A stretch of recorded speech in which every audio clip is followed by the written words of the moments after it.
Hello students, this is Neelam. Dear students, today I am fine and I hope that you all also fine. Dear students, I am your English teacher and today I will be discuss chapter 5th. In previous video we study chapter 4th, a poem. Okay. Chapter 5th, The Great Musician Tansen. ठीक है, भारत के एक महान musician जो तानसेन है हमारे, उनके बारे में इस चैप्टर में हम पढ़ेंगे. ठीक है बेटा, आप जानते हैं कि सभी मनुष्य की ज़िंदगी के जो हिस्से होते हैं उसमें संगीत घुलकर मिला हुआ होता है. ठीक है, बिना संगीत के जीवन की कल्पना नहीं की जा सकती है. जब इंसान कहीं से उदास होता है या बहुत खुश होता है या उसे कुछ भी घर में उत्सव करना होता है या कुछ भी करना होता है तो वो क्या करता है, संगीत के माध्यम से, संगीत के ज़रिए ही वो अपने विचारों का आदान प्रदान या अपने खुशी का जो विवरण होता है वो प्रस्तुत करता है. ठीक है, तो हम कह सकते हैं सभी लिविंग थिंग्स, चाहे कभी कभी तो हम ये देखते हैं कि एनिमल्स हमारे जो हैं वो भी म्यूज़िक के इतने ज़्यादा मतलब शौकीन होते हैं कि मनुष्य की तो क्या कहना. तो बेटा आइए हम पढ़ते हैं अ ग्रेट म्यूजिशियन तानसेन के बारे में. Okay, music is the soul of every living being. जो म्यूज़िक होता है, ठीक है, वो सभी सजीवों के जीवन का आत्मा होता है, हिस्सा होता है. ठीक है, वो ये शरीर तो जीवित है लेकिन इसका जो आत्मा होता है वो क्या होता है, म्यूज़िक होता है.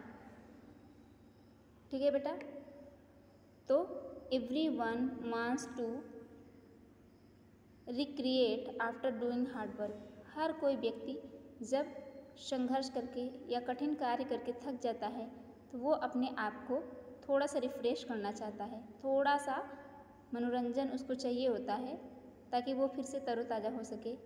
Work which relax him from tiredness, जो कि उसे उसकी थकान से थोड़ा सा रिलैक्स यानी आराम प्रदान करता है. और वो कौन है, and he feel himself fresh, और वो खुद को फिर से तरोताज़ा महसूस करने लगता है.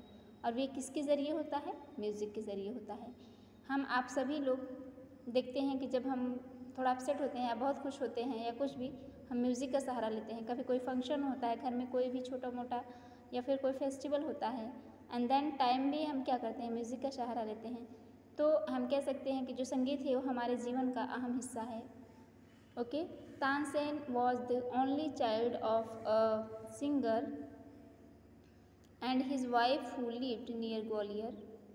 तानसेन एकमात्र ऐसे बच्चे थे जो कि एक महान संगीतज्ञ बने और उनकी वाइफ जो कि ग्वालियर के ही निकट निवास करती थी. ठीक है, ही वॉज अ मिचीवियस चाइल्ड, यानी वो एक शरारती होते हुए भी शरारती भी थे, but grew to be a great musician. बहुत बचपन में क्या हुआ कि उनके अंदर शरारत या नटखट बोले तो भरा हुआ था, लेकिन वो एक महान म्यूजिशियन के रूप में विकसित हुए. He is singing impressed Akbar too much that he decided Tansen as one of 9 gems in his court. देखिए, जो तानसेन है, इनकी म्यूज़िक ने अकबर, सम्राट अकबर को इतना ज़्यादा प्रभावित किया कि वो अपने जो 9 उनके दरबारी थे उनमें से एक सबसे जो महत्वपूर्ण हो गए वो तानसेन को उन्होंने चुना. ठीक है, आइए. Tansen soon became a favourite of Akbar. जो तानसेन है, ठीक है, तानसेन ने क्या बहुत जल्द ही सबसे फेवरेट बन गए. किसके, अकबर के, बादशाह अकबर के सबसे जो फेवरेट म्यूजिशियन या हम कह सकते हैं जो भी उनके नवरत्न थे उनमें से जो सबसे मेन थे वो अकबर जल्द ही अपने गुणवत्ता के कारण बन गए. Akbar would call upon Tansen to sing when you are to he placed night और डे. जब वो बहुत खुश होते थे तो क्या करते थे, वो तानसेन को क्या करते हैं, सिंगिंग के लिए अपने बुलाते थे, ठीक है। और दिन हो या रात हो, एनी टाइम अपनी प्रसन्नता को व्यक्त करने के लिए वो उनको बुलाएंगे, ठीक है। This however made other courtiers jealous. अब देखिए, यह देखकर जो उनके और दरबारी लोग थे वो क्या करते थे, ज्वेलसी फील करते थे, उनसे जलते थे, ठीक है। They tried in many ways to destroy the king's affection for Tansen but did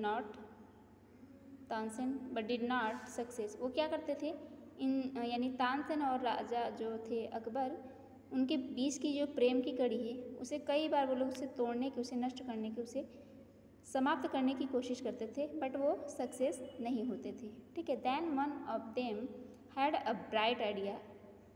तब उन्हीं में से एक के अंदर एक चमत्कारिक विचार आया। क्या? लेट्स मेक हिम सिंग राग दीपक। कहते हैं आयो अब हम तानसेन से राग दीपक गाने के लिए कहते हैं।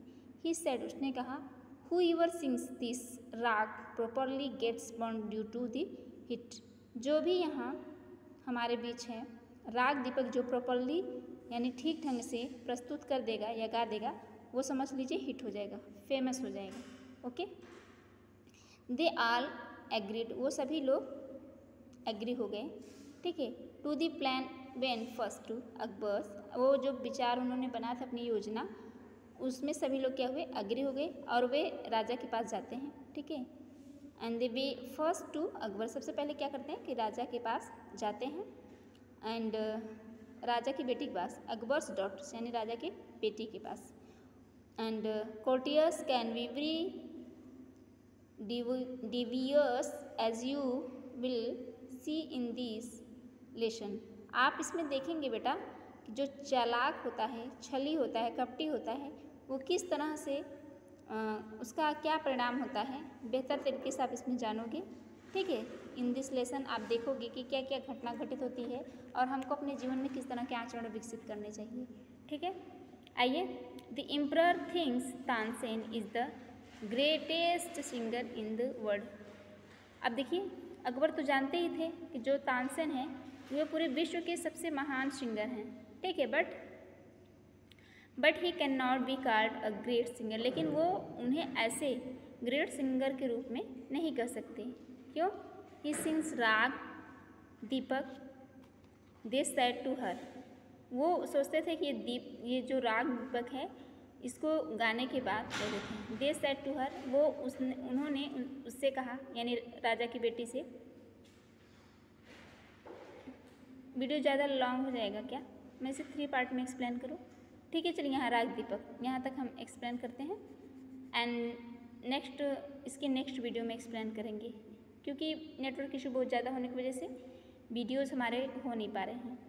तो बेटा अब बाकी का जो ये है इसको हम नेक्स्ट पार्ट में एक्सप्लेन करेंगे। हो सकता है कि इसको 2 या 3 पार्ट बन जाए, लेकिन हम थोड़ा थोड़ा ही पढ़ेंगे और बेहतर तरीके से पढ़ेंगे, ठीक है।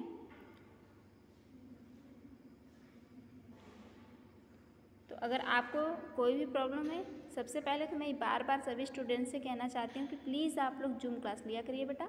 जूम क्लास में मैं सभी स्टूडेंट्स को ऑलरेडी बुक ही पढ़ाती हूँ, प्रॉब्लम या शेयर नहीं ऐसा नहीं पूछती हूँ। मैं सोचती हूँ कम से कम ज़्यादा से ज़्यादा स्टूडेंट्स हो मैं क्लास चला सकूँ, ठीक है। तो प्लीज़ आप सभी लोग ज़्यादा से ज़्यादा लोग जुड़िए और अपनी जो आपकी स्टडी हो उसमें कंटिन्यूली लाइए, ठीक है। चलिए, मैं नेक्स्ट वीडियो इसका ले आऊँगी जल्दी। आज के लिए इतना काफ़ी, ओके।